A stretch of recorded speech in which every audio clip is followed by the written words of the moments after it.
Primary interview প্রস্তুতির একটা গুরুত্বপূর্ণ ক্লাস নিয়ে এসেছি।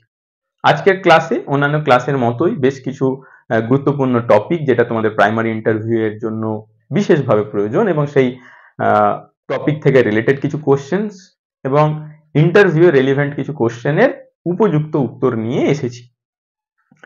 তবে সেই প্রশ্ন উত্তর বা টপিকে যাওয়ার আগেও কিছু বিষয় একটু তোমাদের সঙ্গে আলোচনা করব। আমি জানি তোমরা এখন কি পরিস্থিতির মধ্যে দিয়ে যাচ্ছ। বেশ কিছু ক্যান্ডিডেটের মেসেজ কিন্তু আমার কাছে আসে, সেখান থেকে আমি বুঝতে পারছি যে তোমাদের এখন মানসিক অবস্থাটা কেমন। অনেকেই বেশ উদ্যমতার সঙ্গে প্রাইমারি ইন্টারভিউ প্রস্তুতি শুরু করেছিল, কিন্তু এই ওবিসি মামলা আসার পর ইন্টারভিউ নিয়ে একটা অনিশ্চয়তা তৈরি হয়েছে এবং এই জায়গায় দাঁড়িয়ে ঠিক পড়ার বা নিজেকে প্রস্তুত করার যে ইচ্ছে বা যে মোটিভেশন সেটা যেন কোথাও একটা ল্যাক করে যাচ্ছে। তো এই জায়গায় দাঁড়িয়ে তোমার এখন কি করা উচিত, বা অনেকের মেসেজ আসছে স্যার কবে ইন্টারভিউ হতে পারে বা কি হবে, ইন্টারভিউ আদে হবে কি না, এই সমস্ত বিভিন্ন ভাবনা চিন্তা মনে ভর করার কারণে তোমার যে লক্ষ্য সেই লক্ষ্যে পৌঁছানোর জন্য তোমার এখন যেটা করা প্রয়োজন সেটা তুমি এখন ঠিক করে উঠতে পারছো না। সেজন্যই কিছু বিষয় একটু তোমাদের সঙ্গে আলোচনা করা প্রয়োজন রয়েছে বলে আমি মনে করি। তো চলো সে সমস্ত বিষয় একটু দেখি। তোমরা প্রত্যেকেই জানো আমাদের রাজ্যে সামনে 2026-এ কিন্তু বিধানসভা ভোট, এবং প্রতিটা রাজ্যের বা সরকারের জন্য এই বিধানসভা ভোটটা কিন্তু বেশ ক্রুশিয়াল, আমাদের রাজ্যেও তাই। বিগত দিনে যদি দেখা যায় এই বিধানসভা ভোটের আগে কিন্তু বড় বড় রিক্রুটমেন্ট হয়েছে, প্রতিটা রাজ্যে এমন করে থাকে।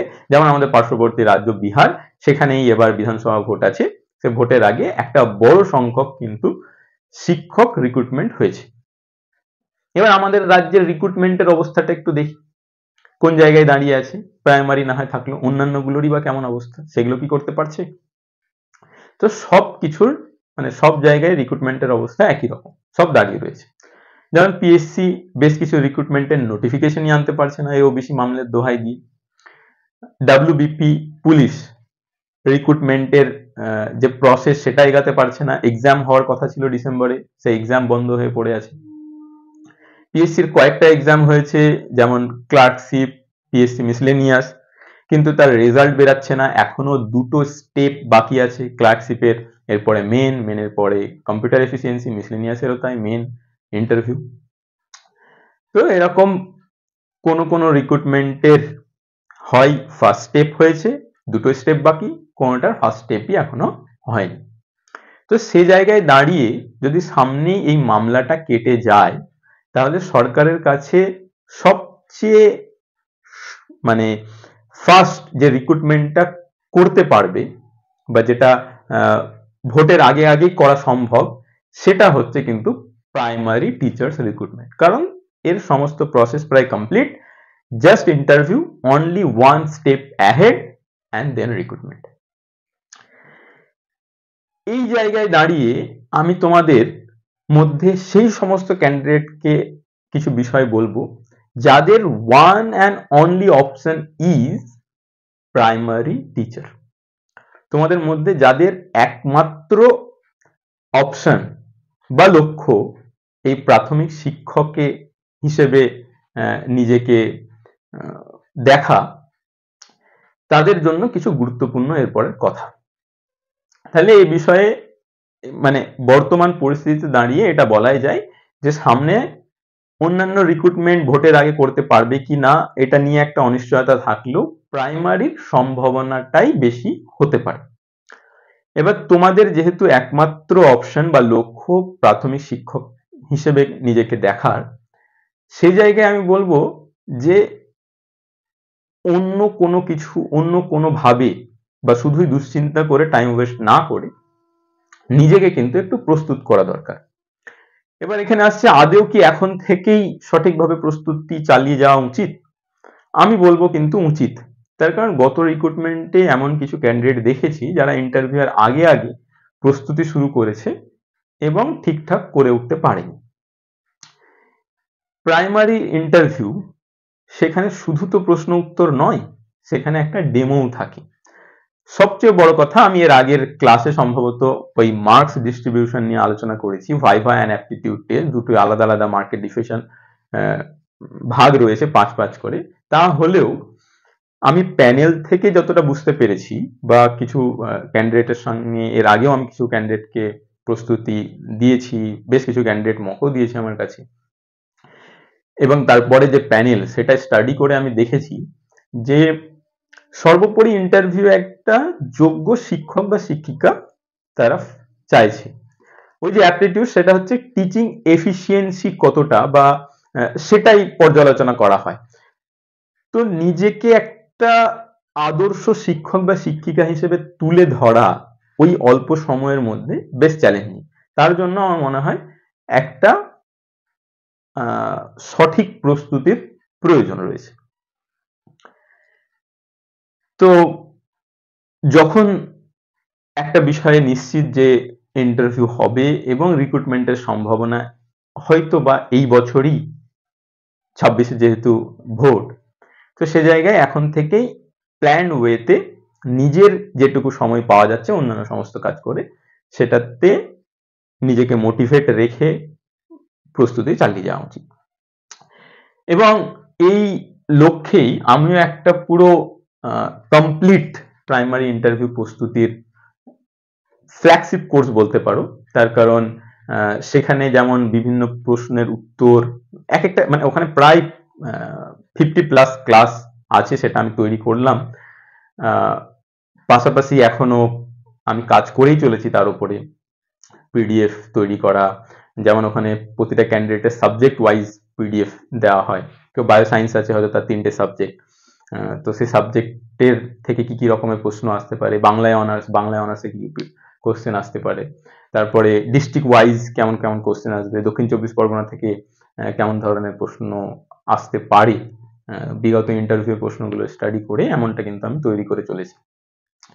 তো আমি আমার কথা বলার উদ্দেশ্য এই যে আমি যেমন মোটিভেটেড বা আশাবাদী যে রিক্রুটমেন্ট হবে, এবং সেই হিসেবে আমার যে ক্যান্ডিডেট আছে তাদেরকে আমাকে প্রস্তুত করতে হবে, এবং আমি কাজ করে চলেছি। আই হোপ যে তোমাদেরও এই বিষয়টাকে মাথায় রেখে নিজেকে প্রস্তুত করা প্রয়োজন। এবার আমি আরো কয়েকটা কথা বলবো, তার কারণ এই বিষয়গুলো আমি দেখছি। যেমন একজন কথাই বলি, একজন ক্যান্ডিডেট সে আমার এই কোর্সে জয়েন করেছে এবং ইন্টারাকশন হয়। তো সেখান থেকে সে বলছে যে এই কোর্সে জয়েন করার আগে সে কয়েক জায়গায় মক দিয়েছিল। তো তার এখন ক্লাসগুলো করার পর রিয়ালাইজেশন হচ্ছে যে সে যদি এখন ওই মক দেয় আরো অনেক ভালোভাবে মকটা দিতে পারবে। তো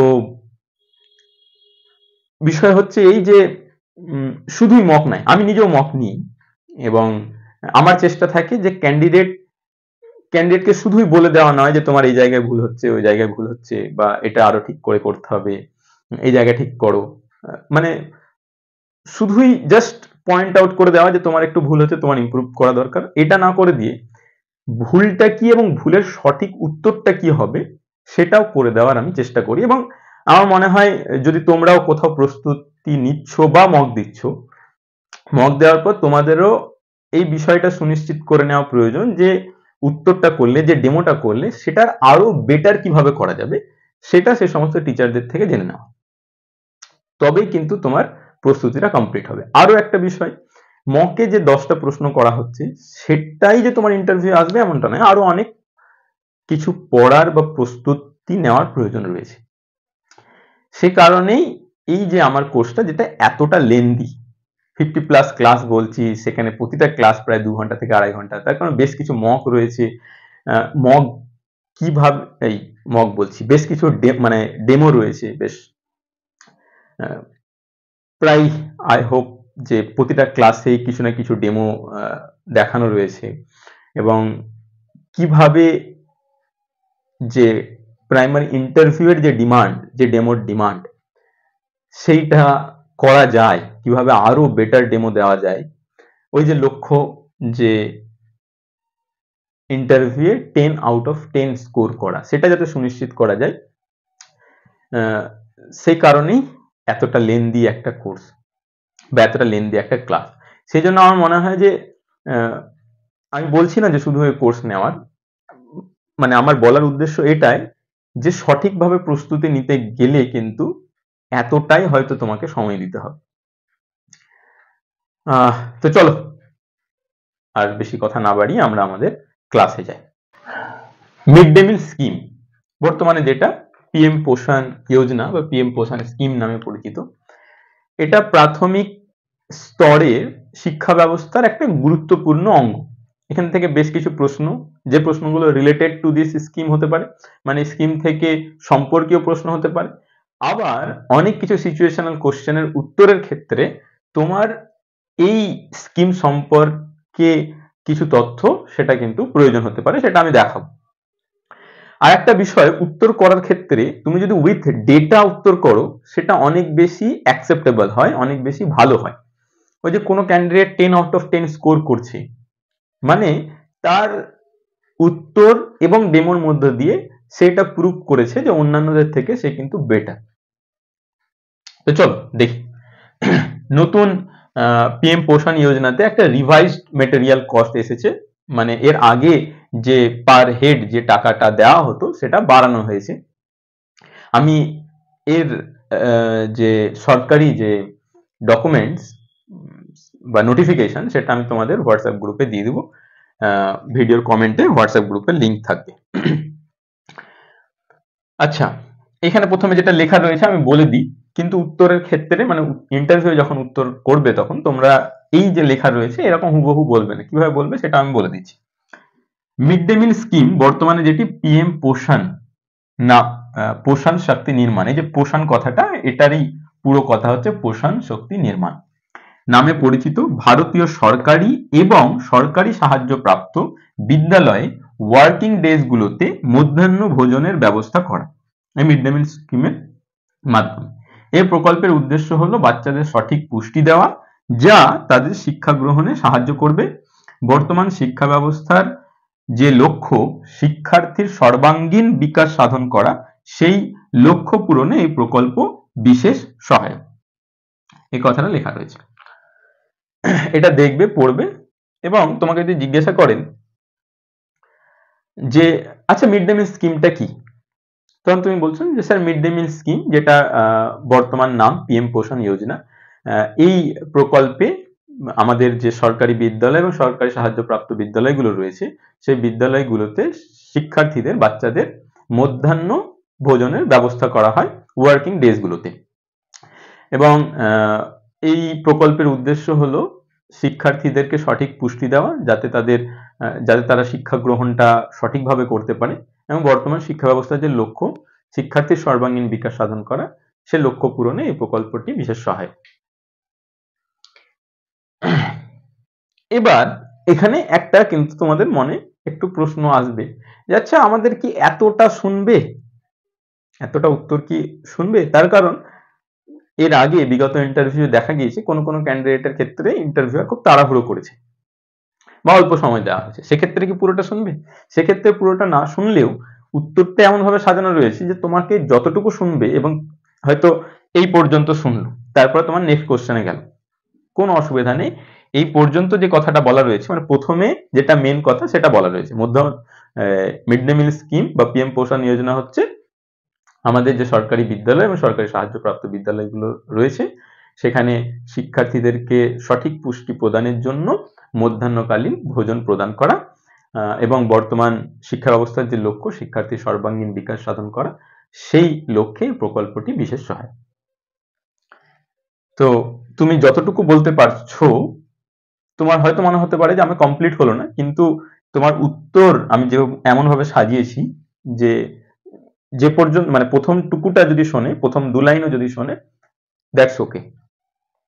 এবার সেখানে এমন ভাবার দরকার নেই মা আমি তো উত্তর কমপ্লিট করতে পারছি না, তাহলে কি আমার খারাপ হয়ে গেল? না, ইন্টারভিউয়ার তোমার ওই বলার ধরন দেখেই বুঝতে পারবে যে এই বিষয়টা জানে না জানে না, ওনারা তখন নেক্সট কোশ্চেনে চলে যাবে। এবার এই পিএম পোষণ যোজনাতে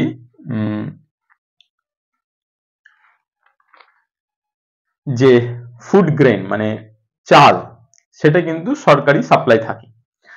এছাড়া অন্যান্য যে খরচ, সেই খরচ প্রদানের জন্য বর্তমানে প্রতিটা বাচ্চা পিছু প্রতিদিন বালভাটিকা এবং প্রাইমারি, বালভাটিকা মানে হচ্ছে প্রি প্রাইমারি, এই প্রি প্রাইমারি এবং প্রাইমারি সেকশনে মাথা পিছু প্রতিদিন 6 টাকা 19 পয়সা বরাদ্দ।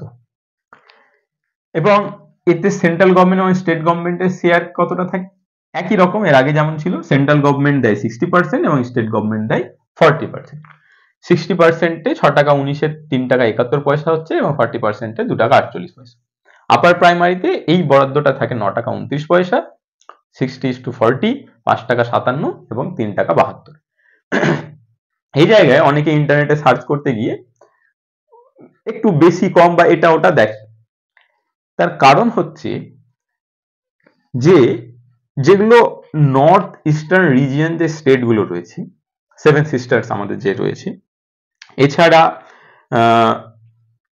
যে জম্মু কাশ্মীর এবং ইউটি লাদাখ যে ইউনিয়ন টেরিটরি রয়েছে, এই সমস্ত নর্থ ইস্টার্ন রিজিয়নের যে স্টেট এবং কাশ্মীর, লাদাখ, এই যে ইউনিয়ন টেরিটরি গুলো, এখানে কিন্তু এই রেশিওটা ভিন্ন থাকে। এখানে সেন্ট্রাল গভর্নমেন্ট দেয় 90% এবং স্টেট গভর্নমেন্ট দেয় 10%। আর এই 60:40 কোনগুলো? আমাদের মতন, ওয়েস্ট বেঙ্গলের মতন যে সমস্ত রাজ্যগুলো রয়েছে, মানে যাদের লেজিসলেচার রয়েছে, বিধানসভা নিজস্ব রয়েছে, এর পাশাপাশি কয়েকটা ইউটিজ মানে ইউনিয়ন টেরিটরি যেগুলোতে লেজিসলেচার রয়েছে, যেমন দিল্লি, সেখানেও কিন্তু এই 60:40 রেশিও থাকে। আবার যেগুলো ইউটিজ ইউনিয়ন টেরিটরি, সেইগুলোতে, ইউনিয়ন টেরিটরি তোমরা জানোই পুরোটা সেন্ট্রালের আন্ডারে সেগুলো, তো সেখানে পুরো 100% বরাদ্দই কিন্তু সেন্ট্রালের থাকে। আর প্রি প্রাইমারি এই যে বিষয়টা আলাদা করে বলতে হচ্ছে, তার কারণ আগে কিন্তু প্রি প্রাইমারি সেকশনে মিড ডে মিল দেওয়া হতো না। প্রি প্রাইমারি সেকশনটা অঙ্গনওয়াড়ির মধ্যেই ছিল, এখন সেটা প্রাইমারির মধ্যে চলে এসেছে এবং 2021 সাল থেকে প্রি প্রাইমারি সেকশনের বাচ্চাদের জন্য কিন্তু এই 6 টাকা 19 করে বরাদ্দ। আগে 5 টাকা 45 ছিল, সেটাই এখন 6 টাকা 19 হয়েছে। হ্যাঁ, আরো একটা বিষয়, এখন মার্চ মাসে তোমরা দেখবে যে সপ্তাহে একদিন তো ডিম থাকে, আরো 2 দিন এক্সট্রা ডিম দেওয়া হচ্ছে। তো এটা দেখে কনফিউশন হতে পারে যে কি ব্যাপার, এইরকম মানে এটা কি হচ্ছে, বরাদ্দ তো এই 6 টাকা 19, তাহলে এরকম এক্সট্রা কোথা থেকে আসছে?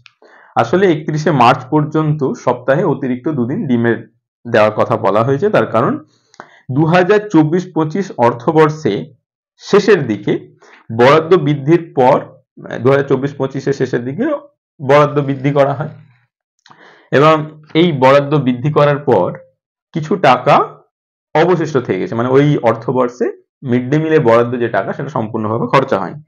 তাই সেই যে ফান্ড, সেটাকে যথাযথভাবে ব্যবহার করার জন্য এই মার্চ মাসে এক্সট্রা 2 দিন ডিম দেওয়া হচ্ছে। চলো এই নিয়ে, এই টপিক সম্পর্কে আরো কিছু বিষয় জানি, তারপরে আমরা প্রশ্ন উত্তরে যাব। এই মিড ডে মিলে বা পিএম পোষণ যোজনাতে কতটা কি বরাদ্দ থাকে একটু দেখে নিই। আমরা তো দেখলাম 6 টাকা 19 পয়সা মাথা পিছু বরাদ্দ থাকে। সেই 6 টাকা 19 পয়সা দিয়ে কি সুনিশ্চিত করতে হবে? আর মানে এই যে বরাদ্দটা করা হচ্ছে মাথা পিছু, সেখানে পুষ্টির কি পরিমাপ রয়েছে? প্রাথমিক স্তরে 450 কিলো ক্যালোরি এবং 12 গ্রাম প্রোটিন মাথা পিছু প্রতিটা বাচ্চাকে এইটা সুনিশ্চিত করতে হবে। 450 কিলো ক্যালোরি যাতে এনার্জি সে পায় এবং তার খাবারের মধ্যে 12 গ্রাম প্রোটিন যাতে থাকে। ফুড গ্রেন চাল মাথা পিছু 100 গ্রাম দেওয়া হয়, প্রি প্রাইমারি এবং প্রাইমারির কথাই আমি এখানে বলছি। ডাল মাথা পিছু থাকে 20 গ্রাম, তেল বা ফ্যাট সেটা থাকে মাথা পিছু 5 গ্রাম।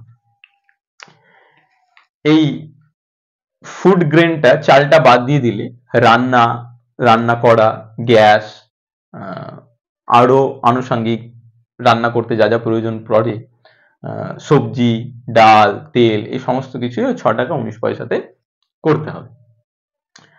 এবার সবজির জন্য একটা ব্যবস্থা, সরকারি ব্যবস্থা রয়েছে, সেটা হচ্ছে কিচেন গার্ডেন। এবং এটা কিন্তু এই মিড ডে মিল প্রকল্পের মধ্যে এই বিষয়টা বলা রয়েছে যে ফ্রেশ ভেজিটেবলের জন্য কিচেন গার্ডেনের উদ্যোগকে উৎসাহ দেওয়া হয় এবং এই কিচেন গার্ডেন করার জন্য আর্থিক সাহায্য কিন্তু প্রদান করা হয়ে থাকে। তবে সব বিদ্যালয়ে কিন্তু কিচেন গার্ডেন নেই। কিচেন গার্ডেনটা কি? বিদ্যালয়ে যে ফাঁকা জায়গা রয়েছে সে জায়গায় মিড ডে মিলের জন্য বা পিএম পোষণ প্রকল্পের জন্য বাচ্চাদেরকে ফ্রেশ শাকসবজি দেওয়ার উদ্দেশ্যে যে শাকসবজি লাগানো হয়, সেটা যে গার্ডেনে, যে বাগানে লাগানো হয়, সেটাই হচ্ছে কিচেন গার্ডেন। এই যে mid day meal scheme, mid day meal প্রকল্প, মিড ডে মিল প্রকল্প কেন বলছি? তোমাদের মনে হতে পারে আরে মিড ডে মিল প্রকল্প বলছেন, এখন তো পিএম পোষণ যোজনা হয়েছে, পিএম পোষণ বলুন। আসলে মিড ডে মিল এই কথাটাই হচ্ছে মধ্যাহ্ন ভোজন প্রকল্প। মিড ডে মিল প্রকল্প মধ্যাহ্নকালীন যে ভোজন বিদ্যালয়ে যে দেওয়া হয় সেই যে প্রকল্প, সেই জন্য মিড ডে মিল প্রকল্প বলা হচ্ছে। এর উদ্দেশ্য শুধু শিক্ষার্থীর ক্ষুধা নিবারণ করাই নয়, এটা আমাদের যে শিক্ষার অধিকার, রাইট টু এডুকেশন রয়েছে এবং সামাজিক ন্যায় রয়েছে। আমি পরে আরো বেশ কিছু ক্লজ এবং এর পেছনে যে আইনগুলো রয়েছে, যে আর্টিকেলগুলো রয়েছে, সেগুলোর কথা আমি পরে বলছি এরপরে। এবং সেই ডেটাগুলো কিন্তু জানা প্রয়োজন। কেন প্রয়োজন? প্রশ্ন সহকারে সেগুলো আমরা পরে জানছি। এটাকে সুনিশ্চিত করে মিড ডে মিল প্রকল্প। যদি বলে যে বর্তমানে এই প্রকল্পটা কতটা ফলপ্রসূ, তাহলে বলা যেতে পারে বর্তমানে এই প্রকল্পের মাধ্যমে প্রায় 12 কোটি শিক্ষার্থী লাভ পায়, শিক্ষার্থী এই প্রকল্পের সুযোগ পায় এবং এই প্রকল্পে প্রায় 11.6 লক্ষ বিদ্যালয়ে মধ্যাহ্নকালীন বাচ্চারা খাবার পেয়ে থাকে এবং এটা বিশ্বের বৃহত্তম বিদ্যালয় খাবার কর্মসূচি। আমাদের দেশে যে মিড ডে মিল প্রকল্পটা চলছে, এটা বিশ্বের মধ্যে বৃহত্তম বিদ্যালয় খাবার কর্মসূচি। এই প্রকল্পটা মিনিস্ট্রি অফ এডুকেশন, এই প্রকল্পটা মিনিস্ট্রি অফ এডুকেশনের আন্ডারে আসে। Ministry of education, government of India. Government of ইন্ডিয়ার মিনিস্ট্রি অফ এডুকেশন যে মিনিস্ট্রি রয়েছে, যে দপ্তর রয়েছে, তার আন্ডারে এই পিএম পোষণ যোজনা এটা আসে। এই মিনিস্ট্রি অফ এডুকেশনের পূর্ববর্তী নাম ছিল human resource development ministry, HRD ministry ছিল, সেটাই নাম পরিবর্তিত করে এখন হয়েছে মিনিস্ট্রি অফ এডুকেশন। এবার আমরা এই প্রকল্প কোন কোন বিষয়ের গুলোর উপরে আলোকপাত করে সেটা দেখি। মানে সরকার এই যে প্রকল্পটা চালাচ্ছে, এই প্রকল্প কোন কোন উদ্দেশ্যগুলোকে সুনিশ্চিত করে সেটা একটু তোমরা পয়েন্ট করে খাতায় লিখে নিতে পারো। এই ইনফরমেশন গুলো মাথায় থাকলে বিভিন্ন রকম উত্তর করার ক্ষেত্রে তোমরা সঠিকভাবে সেই উত্তরটা করতে পারো। ওই যে বললাম যে কিভাবে নিজের উত্তরকে আরো বেটার করা যায়, সেইটা সুনিশ্চিত করাই হচ্ছে আমার লক্ষ্য। তো চলো, প্রথম, বিদ্যালয়ে শিক্ষার্থীর সংখ্যা বৃদ্ধি করতে এই প্রকল্প সহায়ক। তাহলে এনরোলমেন্ট বৃদ্ধি করতে সহায়ক। শিক্ষার্থীর উপস্থিতির হার বাড়ানো, শিক্ষার্থীর উপস্থিতির হার বাড়ানো। শ্রেণীকক্ষে শিক্ষা গ্রহণে ক্ষুধা যাতে একটা বাধা না হয় সেইটা সুনিশ্চিত করে এই প্রকল্প। স্কুল ছুট কম করা, স্কুল ড্রপ আউট যেটাকে বলে, বিদ্যালয় ছুট যেটাকে বলে, সেটা কম করতে সহায়ক। শিশুদের মধ্যে অপুষ্টি দূর করতে সহায়ক। নারী শক্তিয়ায়ন বা কর্মে নিযুক্তির মাধ্যম হিসেবে কাজ করে এই প্রকল্প। কি এটা? নারী শক্তিয়ায়ন বা কর্মে নিযুক্তিকরণ মাধ্যম। Mid day meal mid day meal প্রকল্পটি বা পিএম পোষণ এই প্রকল্পের মধ্যে এই রান্নার কাজে কিন্তু স্বয়ংভর গোষ্ঠীগুলো রয়েছে, সেলফ হেল্প গ্রুপ যেগুলো, সেই গ্রুপগুলো রয়েছে এবং সেই গ্রুপগুলো আমাদের দেশের যে মহিলা তারাই সেই গ্রুপের মধ্যে রয়েছে। তো তাদেরকে একটা কাজ দেওয়ার মধ্য দিয়ে নারী শক্তিয়ায়ন করা হচ্ছে। তাহলে এই প্রকল্পের মধ্য দিয়ে কিন্তু নারী শক্তিয়ায়নও হচ্ছে। শিক্ষার্থীদের মধ্যে সামাজিক মেলবন্ধন গড়ে তোলা। মিড ডে মিলে একটা ডাইনিং সেট থাকে বা একটা নির্দিষ্ট জায়গা থাকে যেখানে বাচ্চারা খায়। তো সেখানে সমস্ত বাচ্চা একসঙ্গে যখন খাবার গ্রহণ করে তখন বিদ্যালয়ের বাইরে যে সামাজিক ভেদাভেদ সেটা দূর হয়ে যায় এবং পরবর্তীকালে তারা বৃহৎ সমাজে যাতে একে অপরের সঙ্গে মেলবন্ধন গড়ে তুলতে পারে সেই লক্ষ্যও সাধন করে কিন্তু এই প্রকল্প। তাহলে এরকম বেশ কিছু বিষয় রয়েছে। আমি পরে প্রশ্নগুলোতে আসছি, আগে ইনফরমেশন গুলো একটু মাথায় রেখে নাও। তাহলে যদি বলে সাপোজ, আমি কয়েকটা কথা একটু বলি, যে স্কুল ড্রপ আউট রোধে সরকারের কি ভূমিকা রয়েছে, তো সেখানে কিন্তু তোমরা মিড ডে মিল কথা বলতে পারো। যেমন এটাকে এরকম ভাবে বলা যেতে পারে যে যে স্যার সাধারণত আর্থিকভাবে দরিদ্র শ্রেণীর মানুষরা বা সামাজিকভাবে পিছিয়ে যে সমস্ত শ্রেণীর মানুষ রয়েছে তাদের বাচ্চারাই দেখা যায় যে স্কুল ছুট হয়ে থাকে। তো এই সমস্ত পরিবারের বাচ্চাদের কাছে আর্থিক বাধা বা ক্ষুধা যাতে করে শিক্ষা গ্রহণে বাধা না হয় সেজন্য মিড ডে মিল প্রকল্প কিন্তু একটা বিশেষ গুরুত্বপূর্ণ ভূমিকা পালন করে। পাশাপাশি সরকারি বিভিন্ন প্রকল্প, বিভিন্ন স্কলারশিপ প্রকল্প এবং বিদ্যালয়ের দিক থেকে বিভিন্ন কর্মসূচি পালনের মধ্য দিয়ে সামাজিক সচেতনতা গড়ে তোলা, এই সমস্ত কর্মপরিকল্পনা কিন্তু স্কুল ড্রপ আউটে একটা বিশেষ ভূমিকা পালন করছে। তাহলে এইভাবে দেখো যে তোমাদেরকে যে ইনফরমেশন গুলো দিলাম সেগুলোকে কাজে লাগিয়ে তুমি কিন্তু অন্য একটা উত্তর করার ক্ষেত্রে এই ইনফরমেশন গুলোকে খুব সুন্দরভাবে ব্যবহার করতে পারছো। যেমন সাপোজ যদি জিজ্ঞাসা করে যে সামাজিক ভেদাভেদ দূর করতে কিভাবে দূর করবে বা দূর করার ক্ষেত্রে বিদ্যালয়ের ভূমিকা কি, তো তুমি এরকম বলতে পারো যে সামাজিক ভেদাভেদ দূর করার ক্ষেত্রে বিদ্যালয় একটা গুরুত্বপূর্ণ প্রতিষ্ঠান। তার কারণ এখানে বিভিন্ন পার্থক্যযুক্ত শব্দটা ব্যবহার করা ঠিক নয়, এরকম বলতে পারো যে স্যার বিদ্যালয়ের সমাজের বিভিন্ন স্তরের বিভিন্ন ধরনের বাচ্চা তারা আসে এবং তারা একসঙ্গে শিক্ষা গ্রহণ করে এবং বর্তমান শিক্ষা ব্যবস্থায় যে বিভিন্ন মাধ্যম রয়েছে যেমন গ্রুপ লার্নিং, যেখানে কোনো একটা বিষয় তারা দলবদ্ধভাবে শিখছে, বিভিন্ন প্রজেক্ট ওয়ার্ক যেখানে তারা বিভিন্ন প্রকল্প তারা একসঙ্গে সমবেতভাবে কাজ করার মধ্য দিয়ে শিখছে। পাশাপাশি মিড ডে মিল স্কিম, যে প্রকল্পের মধ্যে বাচ্চারা তাদের ভেদাভেদ ভুলে সকলে একসঙ্গে বসে খাবার গ্রহণ করছে, একই খাবার গ্রহণ করছে। তো এই সমস্ত যে কর্ম পরিকল্পনা সেটা সামাজিক ভেদাভেদ দূর করতে বিশেষভাবে সহায়ক। তাহলে এই যে ইনফরমেশন একটা তুমি জানলে সেই ইনফরমেশনটা কিন্তু কাজে লাগিয়ে দেওয়া যাচ্ছে। তাহলে আমি এই যে পয়েন্টস গুলো বললাম সেটা কিন্তু অন্য যে কোনো উত্তর করার ক্ষেত্রে ব্যবহার করে দেওয়া যাচ্ছে। তো এই বিষয়টাই আমি পরে আরো বেশ কিছু প্রশ্ন করার মধ্য দিয়ে তোমাদের ব্যাপারটা কিভাবে করতে হবে সেটা বলবো। এরপরে আমরা একটু এই মিড ডে মিলের ইতিহাস কি সেটা একটু জেনে নিই। মিড ডে মিল প্রথম চালু হয় আমাদের দেশে, প্রথম তামিলনাড়ু রাজ্যে চালু হয় 1955 সালে এবং সেখানকার তৎকালীন যে মুখ্যমন্ত্রী ছিলেন কে কামরাজান, তিনি এই প্রকল্পটির শুরু করেন তার রাজ্যে। পরবর্তীকালে অন্যান্য রাজ্যেও শুরু হয়েছিল, কিন্তু প্রথম 1955 সালে কে কামরাজান তামিলনাড়ু রাজ্যে এটা শুরু করে। তোমরা যদি একটু ইন্টারনেটে দেখো আরো একটা ইনফরমেশন পাবে, সেটা হচ্ছে স্বাধীনতার পূর্বেও কিন্তু এই প্রকল্পের নিদর্শন পাওয়া যায়। সেটা মাদ্রাজ যে মিউনিসিপাল কর্পোরেশন রয়েছে 1920 সালে মাদ্রাজ মিউনিসিপাল কর্পোরেশনের আন্ডারে যে বিদ্যালয় সেখানে মিড ডে মিল দেওয়া হয়েছিল, কিন্তু সেটা আমাদের অতটাও গুরুত্বপূর্ণ নয়। তবে তোমরা জেনে রাখতে পারো প্রথম আমাদের দেশে কবে চালু হয়েছে যদি বলা হয় তাহলে এই ইনফরমেশনটাই দিবে। প্রথম তামিলনাড়ু রাজ্যে শুরু হয় 1955 সালে। কে চালু করে?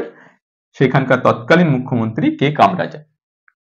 পরবর্তীকালে গভর্নমেন্ট অফ ইন্ডিয়া, সেই সময়ে যে ভারত সরকার ছিল, 1995 সালের 15ই আগস্ট এই প্রকল্পটি শুরু করেন, এবং এই প্রকল্পটি তখন যে নামে শুরু হয় সেটা হচ্ছে NPNSPE, national programme of nutritional support to primary education. National programme of nutritional support to primary education. কিন্তু 1995 সালে শুরু হলেও, 15ই আগস্ট শুরু হলেও, সেটা গোটা দেশব্যাপী শুরু হয়নি এবং বাধ্যতামূলকভাবে কিন্তু এই প্রকল্পটি শুরু হয়নি। এরপরে আসে সুপ্রিম কোর্ট 2001 সালে। সুপ্রিম কোর্টের জাজমেন্টের পরেই গোটা দেশ জুড়ে এই প্রকল্পটি লাগু হয়েছিল। এবং জাজমেন্টে কি বলা হয়েছে সেটা একটু দেখো।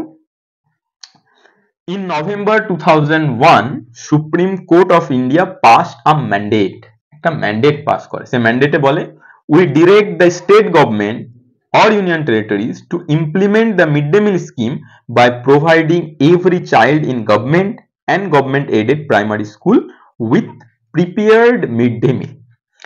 বলছে প্রত্যেকটা রাজ্য সরকার এবং সেন্ট্রাল গভর্নমেন্টকে এই নির্দেশিকা দেওয়া হচ্ছে যে তারা যাতে প্রতিটা সরকারি এবং সরকারি সাহায্যপ্রাপ্ত স্কুলগুলোতে mid day meal, prepared mid day meal মানে রান্না করা খাবার প্রোভাইড করে। এবার এখানে একটা কথা আসছে যে সুপ্রিম কোর্ট তো আর এমনি এমনি কোনো কিছু জাজমেন্ট দিতে পারে না। তাহলে সুপ্রিম কোর্ট কিসের আধারে বা কোন আইনের বলে এই রকম একটা জাজমেন্ট দিয়েছে? প্রথমেই আছে শিক্ষার ক্ষেত্রে সবচেয়ে গুরুত্বপূর্ণ যে আইন, সেটা হচ্ছে আরটিই অ্যাক্ট। এই আরটিই অ্যাক্ট নিয়েও বেশ কিছু বিষয় গুরুত্বপূর্ণ যেগুলো, সেগুলো তোমাদের এর আগের ক্লাসে আলোচনা করা হয়েছে, প্লে লিস্টে গিয়ে তোমরা দেখে নেবে। Article 21, right two education. দেখো, মিড ডে মিল স্কিমের আমি যখন উদ্দেশ্যগুলো পয়েন্ট করে বলছিলাম, 6টা পয়েন্টের কথা বলেছি, বা মিড ডে মিল স্কিম কোন বিষয়ের উপর আলোকপাত করে, কোন বিষয়গুলোর উপর আলোকপাত করে, সেটা বলতে গিয়ে আমি বলেছিলাম যে শিক্ষা গ্রহণে ক্ষুধা যাতে বাধা না হয় সেটাকে সুনিশ্চিত করার জন্য মিড।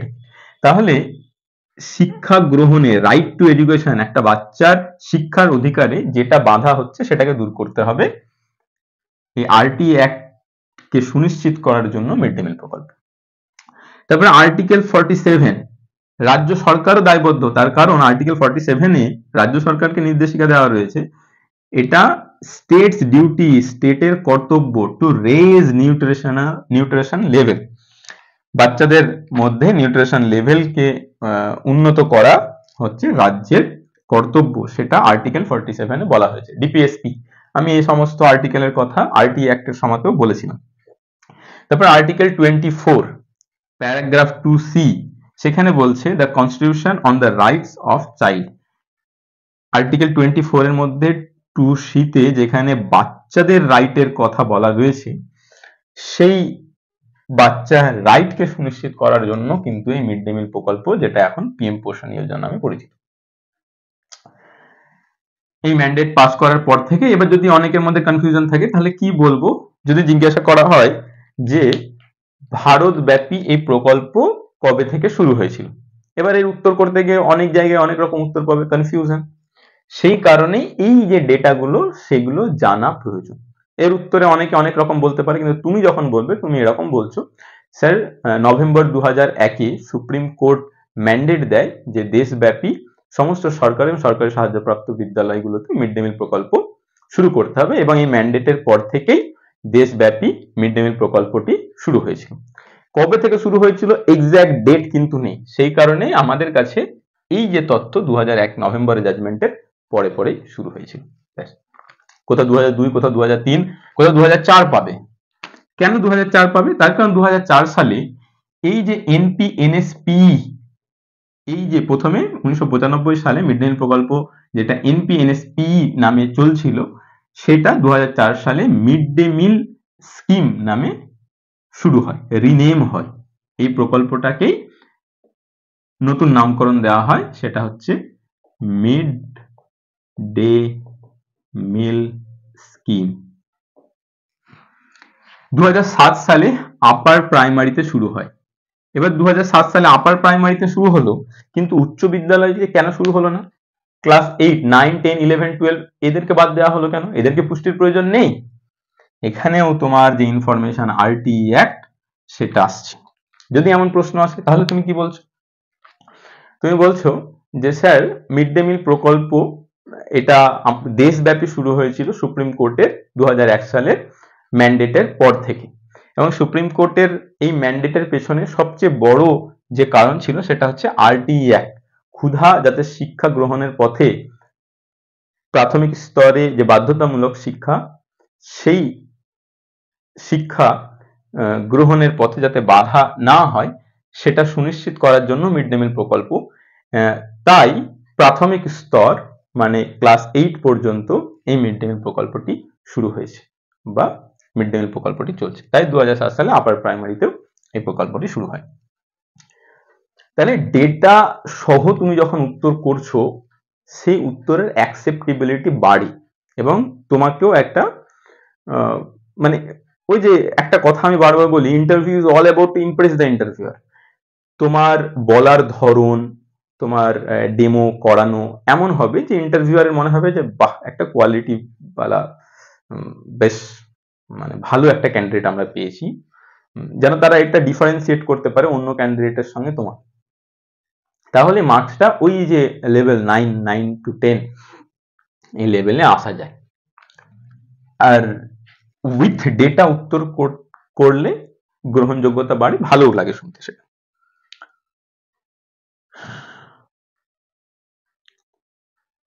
তাহলে এই গেল কিছু বিষয়।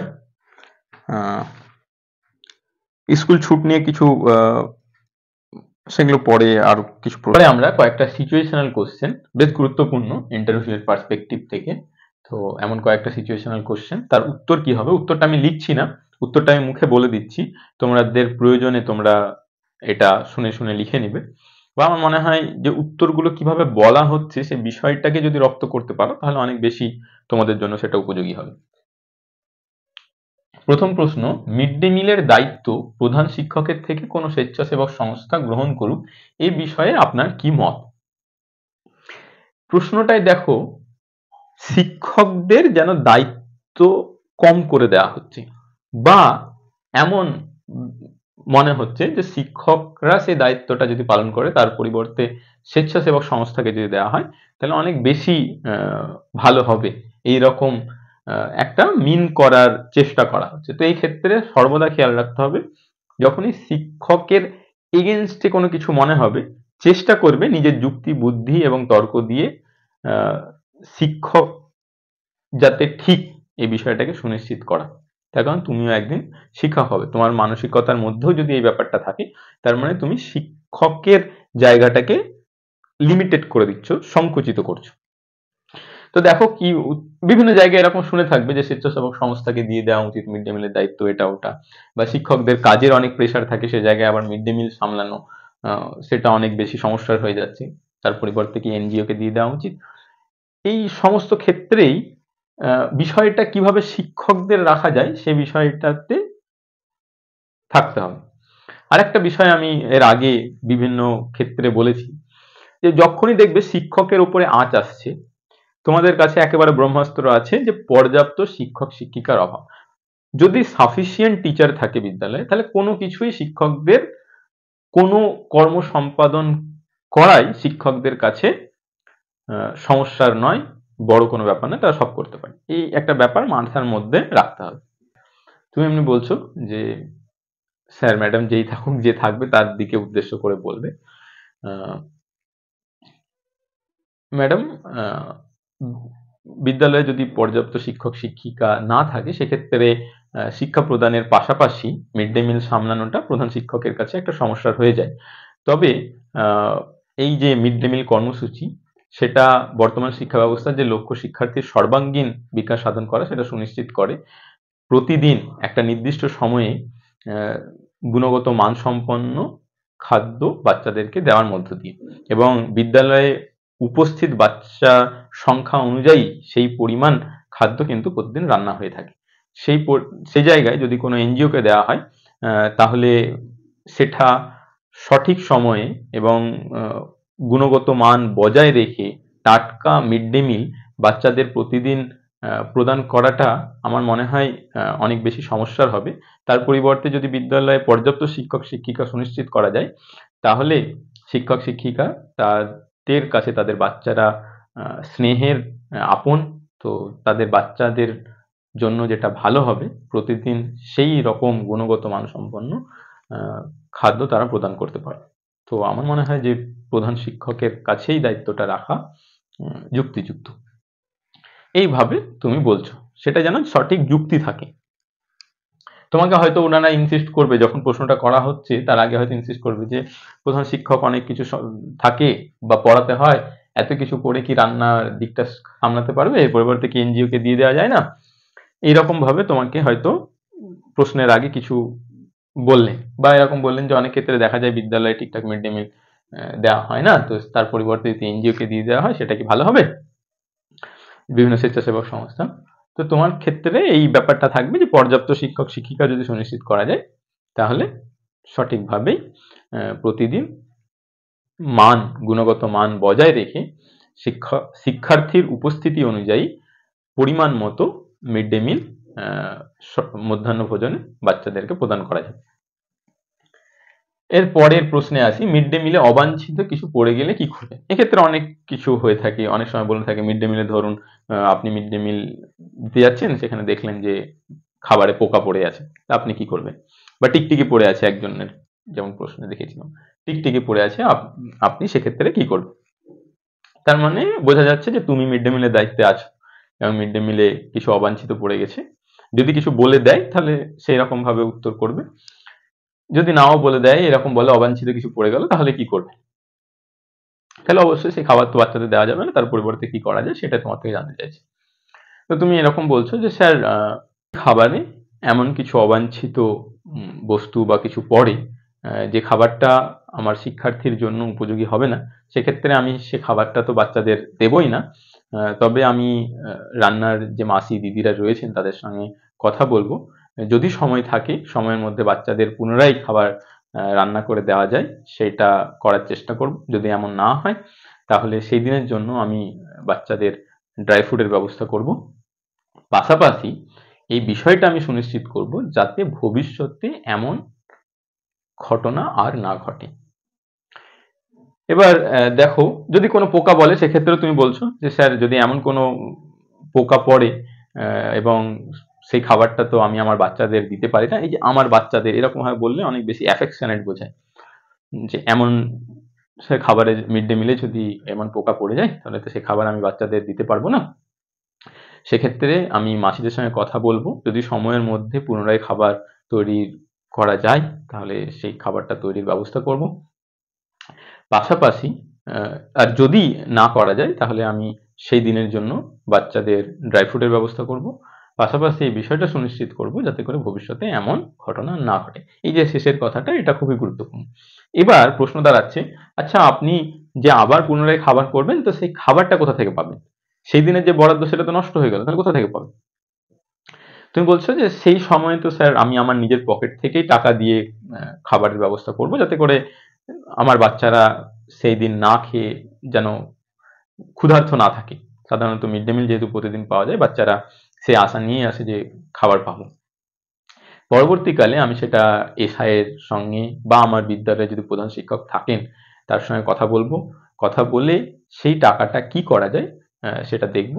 যদি না হয় তাহলে যেমন আমি আমার বাচ্চাদের বা আমার নিজের বাচ্চা হলে যেমন আমি তাকে সেই খাবার দিতাম না, সেরকম আমি আমার বিদ্যালয়ের বাচ্চাদেরও সেই রকম খাবার দেব না, যেটা তাদের ক্ষতি হতে পারে।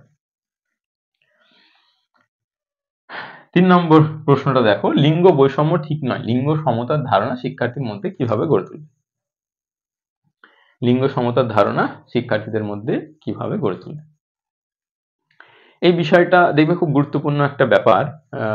এখন যে প্রাইমারি যে বইগুলো সেগুলোতেও এই বিষয়টা সুনিশ্চিত করা হয়। উদাহরণ প্রদানের ক্ষেত্রে ছাত্রছাত্রী মানে মেল ফিমেল দুই রকম জেন্ডারেরই সেখানে রয়েছে। এমনকি বেশিরভাগ ক্ষেত্রেই যদি তোমরা দেখো উদাহরণ প্রয়োগে ফিমেল জেন্ডার ব্যবহার করা থাকে।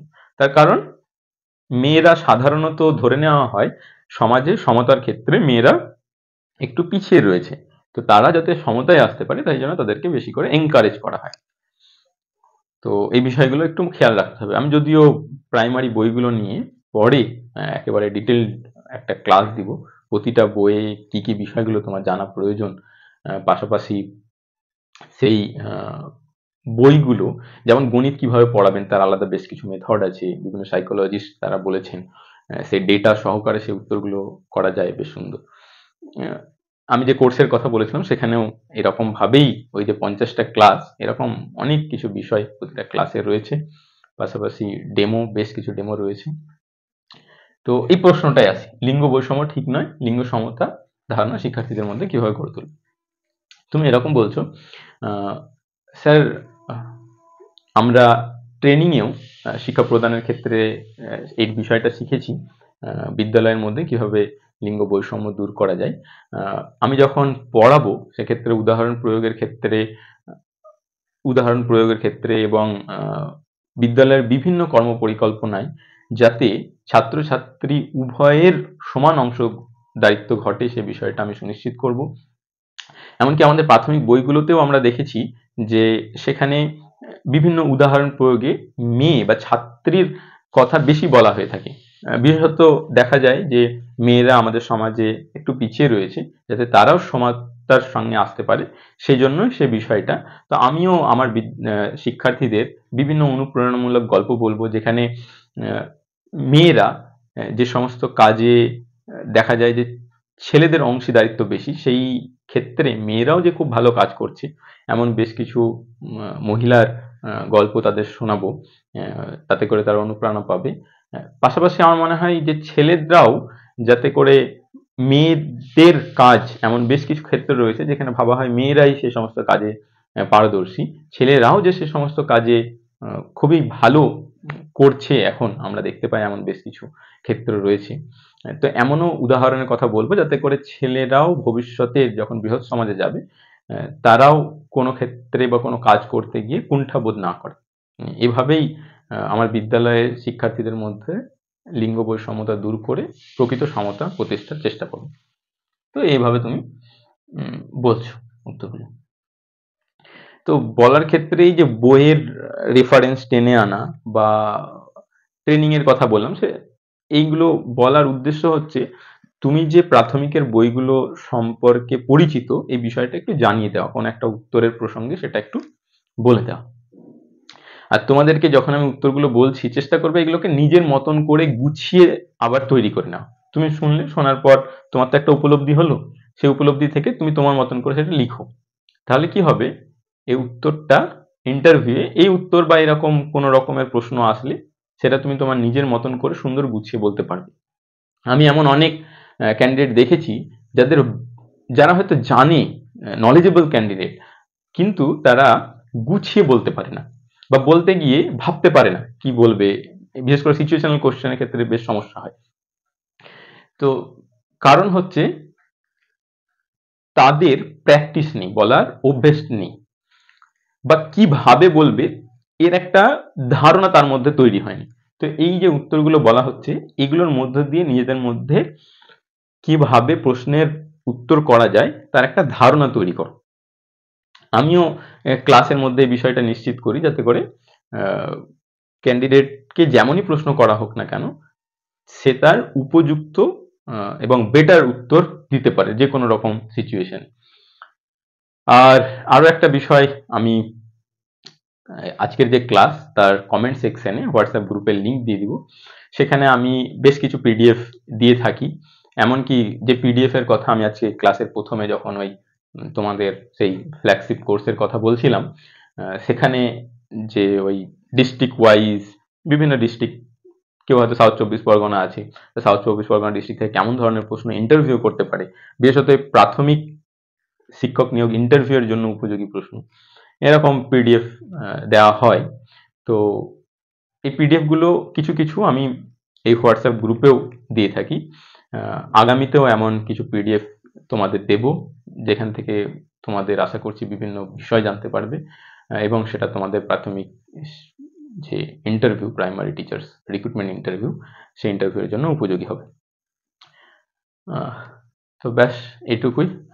আর দীর্ঘায়িত করছি না, এর আগে ক্লাসগুলো বেশ লেন্দি হয়ে যাচ্ছে। আমি এবার থেকে চেষ্টা করব, আজকে যেহেতু অনেক কিছু কথা বললাম ক্লাসের পাশাপাশি, এর পরের থেকে আমি এটা সুনিশ্চিত করব যে যাতে ক্লাসগুলো একটু ছোট হয়, সেটা নিশ্চিত করা, এবং ডেমোর জন্য আলাদা ক্লাস দিব।